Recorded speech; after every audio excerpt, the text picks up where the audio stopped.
¿Qué tal? ¿Cómo están amigos y amigas de esta comunidad? Gracias por acompañarnos de este domingo, domingo donde esperamos que los Pumas pasen a la final. No va a estar fácil, ¿eh? Qué buen equipo es el Pachuca, pero ahí vamos a estar hasta el pie del cañón, convencidos de que viene la octava. Oigan, pues a ver, Andrés Manuel López Obrador es el blanco final de toda la estrategia de Estados Unidos en torno a Rubén Rocha.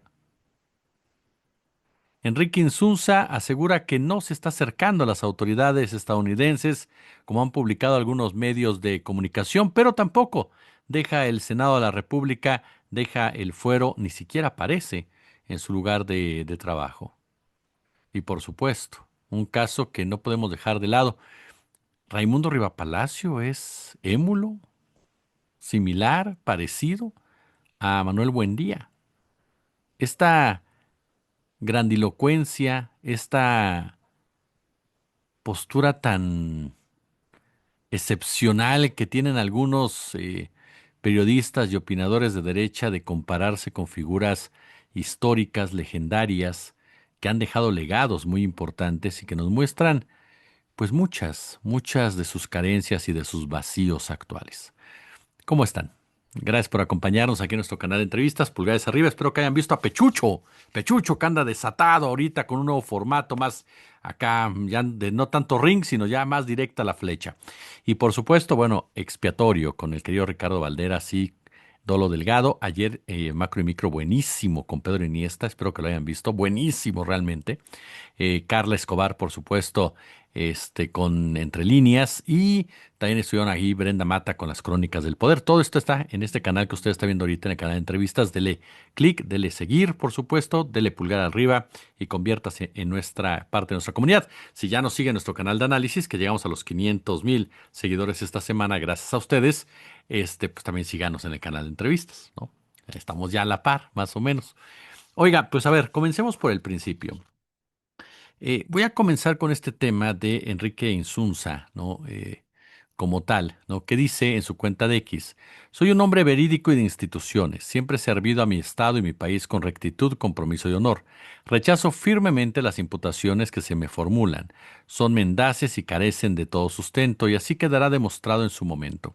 Es falso lo que se publica por medios de la derecha sobre contacto alguno con autoridades extranjeras. Tampoco tengo ni contrataré abogados, no hay razón para ello. Soy abogado de mí mismo y me basta mi probidad. Estoy en Sinaloa, mi tierra de la que estoy orgulloso, con las y los míos, gente buena y honesta.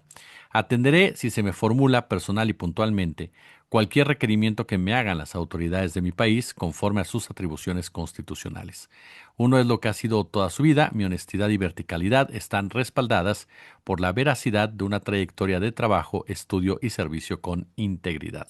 Es lo que dice el senador Enrique Insunza. Usted lo sabe, él es una de las personas señaladas de tener vínculos con los Chapitos, junto con Rubén Rocha y otras 8 personas, entre ellas 2 que se habrían entregado ya al gobierno de los Estados Unidos, otorgándole información precisamente sobre este caso en particular. Una de ellas, un general de división retirado, el general Mérida Sánchez, y otro, el secretario de Finanzas durante esa gestión, Enrique Díaz. Mire, muchos han hablado de que Enrique Insunza es uno de los jugadores claves en todo este entramado, tanto en el ámbito político como en el ámbito financiero. Habrá que ver qué tanto se va profundizando sobre ello y se va comprobando cada uno de los señalamientos que se vienen virtiendo al respecto. Lo cierto es que, lo comentábamos desde ayer, el panorama para los involucrados no es promisorio, no lo es, desde el momento en que ya las acusaciones parten no solamente de narcos, sino de exfuncionarios, que, como todo, buscan, por supuesto, recibir algo a cambio de la información que van a otorgar, información que tiene que ser sopesada, que tiene que ser verídica, que tiene que ser sustentada, porque de otra manera, pues tampoco van a conseguir gran cosa de los Estados Unidos. Entonces, se mencionó mucho que Insunza estaba a punto de participar en lo mismo. Él dice que no. No, esa es la postura que él señala el senador. Mucha gente consideramos que tendría que haber perdido la licencia, ¿no? quitarse el fuero como todos los demás para enfrentar esta serie de acusaciones, incluso en nuestro país, pero él no se ha presentado ni siquiera al Congreso de la Unión, lo cual también me parece a mí un error brutal si es que realmente estás en una posición de probidad como presume y que está más enfocada a evitar algún tipo de detención, incluso me atrevería a decir de la propia autoridad de nuestro país. No falta mucho tiempo, ¿eh? No falta realmente mucho tiempo para que sepamos el final de este tema, en donde, como le decía ayer en el comentario que hicimos por la tarde, me parece que la doctora Claudia Sheinbaum, presidenta de nuestro país, se está enfrentando a un escenario muy complejo, muy difícil, que no tiene que ver con el narcotráfico, ni tiene que ver con Rocha y su grupo. Tiene que ver con la extraterritorialidad de los Estados Unidos para la imposición de sus intereses extractivistas que lleven a cabo la expoliación y lleven a cabo, por supuesto, eh, la explotación de los insumos que requiera para la elaboración de semiconductores, principalmente, así como también de áreas energéticas, con lo cual pueda fortalecer su predominio en el continente y ante ello su lugar frente a China en la repartición del pastel. Eso es lo que yo veo. Y eso es muy grave porque estamos hablando no de un asunto del narco que sé que la violencia es seria, sé que la violencia es real, eso es lo que a mí me preocupa e indigna, pero el narcotráfico como tal ni siquiera ha sido el problema durante los últimos 50 años. El narcotráfico, ya lo hemos hablado mucho, es una instrumentalización de control social y de imposición hegemónica. Y con base en ello se genera incluso la propia violencia por parte de las agencias de inteligencia de los Estados Unidos. Estados Unidos está en una postura en este momento de que no va a permitir que nadie, absolutamente nadie, se imponga o se oponga a sus deseos extractivistas, a sus deseos de control de esos insumos. El gobierno mexicano lo está haciendo. Entonces está utilizando todo lo necesario para socavar la credibilidad de Claudia Sheinbaum, debilitarla y poder, por supuesto, actuar en consecuencia, ya sea a través de trampas en la vía electoral, ya sea a través de la vía jurídica, o ya sea a través de la vía militar. Entonces, ese es un panorama muy complejo para la presidenta, quien tiene que solucionarlo en muchos sentidos sin romper el movimiento hacia adentro, pero sin permitir, por supuesto, tampoco que se violente la soberanía, pero a sabiendas de la posición asimétrica que enfrenta ante Estados Unidos. Por eso yo les puse sobre la mesa, poniéndome el casco de aluminio, esta opción de que este caso se va a resolver con un acuerdo político, es decir, ya tienen a dos personajes que el gobierno mexicano sabía que se iban a entregar, porque eran dos personajes que estaban vigilados por el gobierno mexicano. Jamás intentó impedirlo, a pesar de que uno de ellos estaba amparado, y a sabiendas que la entrega de estos personajes es entrega de información y con ella de actos probatorios. Entonces, en ese sentido, como una opción, claro. En ese sentido, estamos ante un hecho de que el propio gobierno mexicano y los propios señalados estarían dándole a Estados Unidos las herramientas que requiere para formalizar las pruebas en contra precisamente del personaje principal de esta trama, que es Rubén Rocha. Si el gobierno de Estados Unidos dice, aquí ya tengo las pruebas, el gobierno mexicano lo va a entregar, lo puede entregar en un momento dado, ya con una satisfacción legal, pero puede anteponer, como lo ha hecho hasta ahora, de que está defendiendo la soberanía y no a Rubén Rocha. Eso es a lo que yo me refiero jugar al ajedrez, porque además, políticamente hablando, de forma interna en México, Sinaloa ve cómo se destraba un grupo en el poder que quería mantenerse más años al frente del mismo, y ahora la propia presidenta puede tomar decisiones respecto a quién encabezará a Morena, al Movimiento de Regeneración Nacional, en ese estado en las próximas elecciones. Y toma control también políticamente hablando, de uno de los estados más complicados y más complejos en esa materia desde hace años en nuestro país. En Sinaloa convergen intereses binacionales, tanto económicos, tanto como criminales, que han convertido a esa entidad en un punto nodal, en un núcleo, en un nodo, tanto en el aspecto de producciones, tanto en el aspecto de las cadenas de suministro, como también, por supuesto, y suministro tanto de lo legal como de lo ilegal, como también de uno de los principales puntos en donde se genera la violencia política que ha hundido a este país en episodios verdaderamente violentos y que parte muchas veces tanto de gobiernos corruptos o entreguistas como de las agencias norteamericanas, sin dejar de lado, por supuesto, el aspecto castrense. Entonces me parece que estamos ante un escenario en donde se busca ganar, ganar con ese caso. Y en ese sentido, vale la pena recordar el tema de Andrés Manuel López Obrador. ¿Por qué? Porque mucho se ha hablado, ¿no?, de la relación de Andrés Manuel López Obrador con Rubén Rocha. Y que a final de cuentas Estados Unidos lo que querría es, además de una venganza personal sobre López Obrador, porque hay una rencilla muy grande sobre López Obrador. ¿Por qué? Porque López Obrador tomó decisiones soberanistas. Lo hemos comentado con ustedes.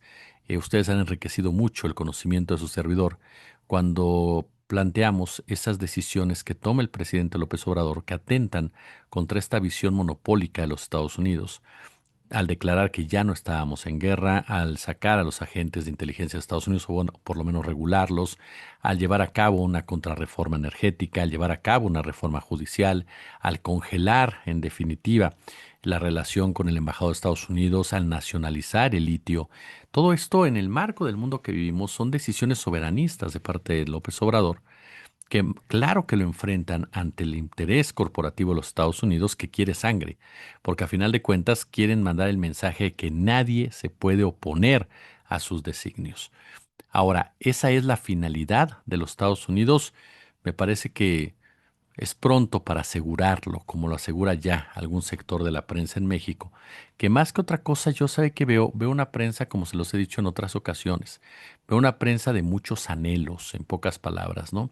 Hay una nota en el diario ABC que dice que el futuro de la izquierda mexicana comienza a dirimirse en los tribunales de Estados Unidos y hablan precisamente, ¿no?, de que Andrés Manuel López Obrador sería el personaje al cual la justicia de Estados Unidos le está estrechando el cerco, ¿no?, por los vínculos del exmandatario con el crimen organizado.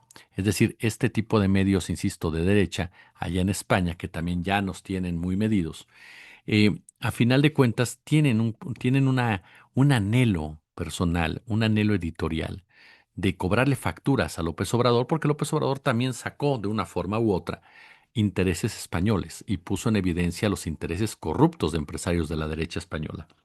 Entonces, por supuesto, que se puede discutir la cercanía de López Obrador con Rubén Rocha, se puede discutir qué tanto sabía López Obrador de los presuntos vínculos de Rubén Rocha, se puede hablar de muchas cosas en eso, pero la realidad es que López Obrador no fue un narcopresidente.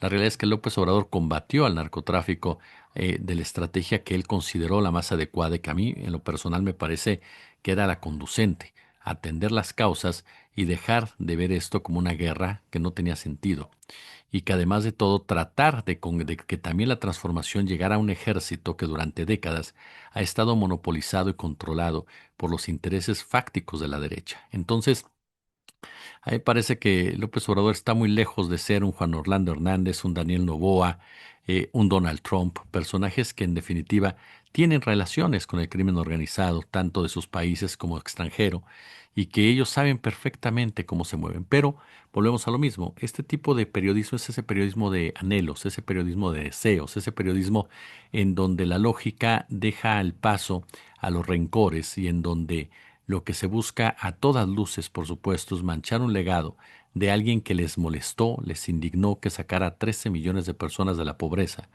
Y yo nunca entenderé eso, por qué les molesta tanto que salga la gente de la pobreza.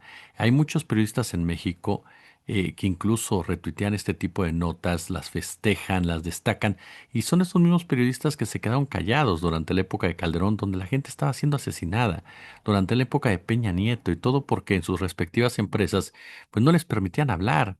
¿Por qué? Porque había financiamientos muy fuertes al respecto en materia de patrocinios y algunos de ellos se acomodaron a esas posiciones y algunos de ellos estuvieron felices con esas posiciones. Ajá, y se engañaron a sí mismos y les molesta porque el hombre es moreno, les molesta porque el hombre viene del sur, les molesta porque el hombre no es de esa clase que ellos admiran y que ellos vanaglorian de los hombres de blanco provenientes de universidades privadas que les hacen sentirse aspiracionistas y meritocráticos.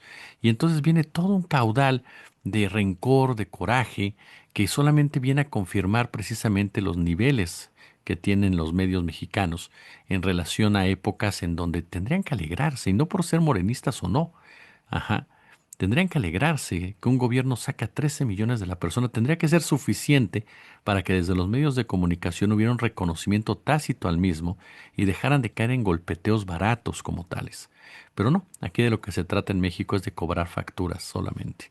De eso se trata. ¿Por qué? Porque a los dueños les pegó, sí, no se acabó con el financiamiento, pero pero al final sí hubo una disminución considerable que quienes estuvimos en medios durante muchos años sabemos perfectamente que le dolió y le dolió bastante a los dueños de los medios. Entonces, me parece que hay muchas cosas que le quieren cobrar a López Obrador, periodistas que fueron evidenciados como los mercenarios que son, periodistas que tienen ínfulas de fifís que difícilmente alguna vez lo van a alcanzar, y por supuesto también no políticos que quieren cobrarle a López Obrador las derrotas que les ha hecho, cómo los evidenció, cómo se burlaba de ellos, y dueños de medios quienes perdieron mucho, mucho con esa disminución de presupuesto, con esa disminución de dinero, a pesar de que, insisto, sigue repartiéndose muchísimo a esos medios corporativos, algunos de los cuales, sinceramente, yo creo que deberían, para mí debería desaparecer, les soy honesto, ese tipo de relación.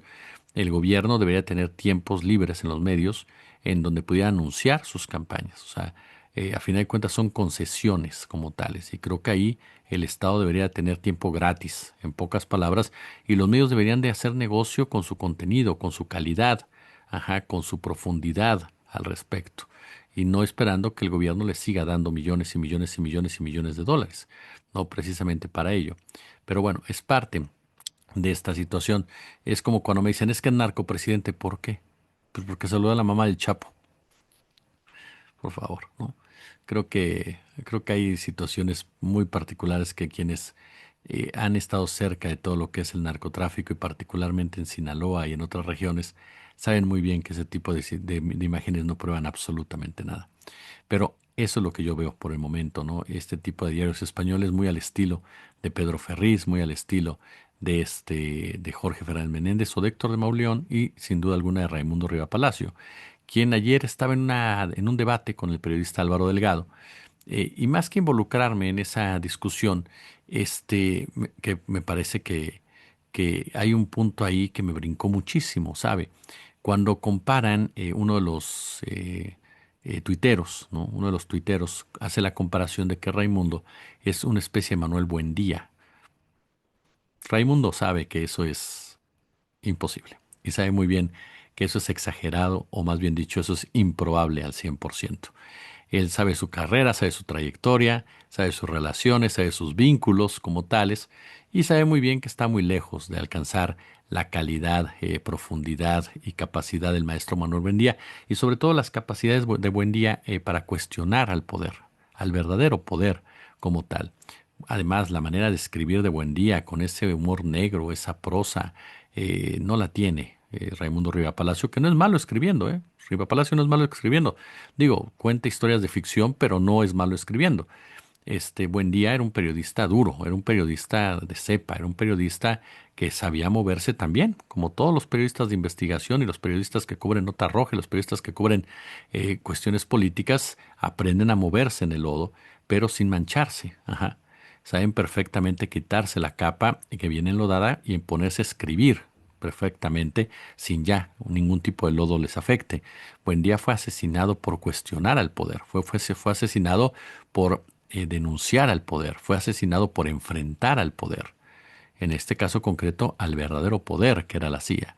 Entonces, cuando tú haces comparativos de esa naturaleza, a mí me parece que más que nada se evidencia esa banalidad por parte de una época periodística en este país, en donde de verdad están convencidos que ellos de entrada son buenos periodistas y segundo que son esos líderes de opinión que hoy están en una posición de rebeldía y tratan de borrar esa imagen que ellos mismos se construyeron de mercenarios de la pluma, de personajes que decidieron entregarse a intereses gubernamentales, porque así es su visión del periodismo.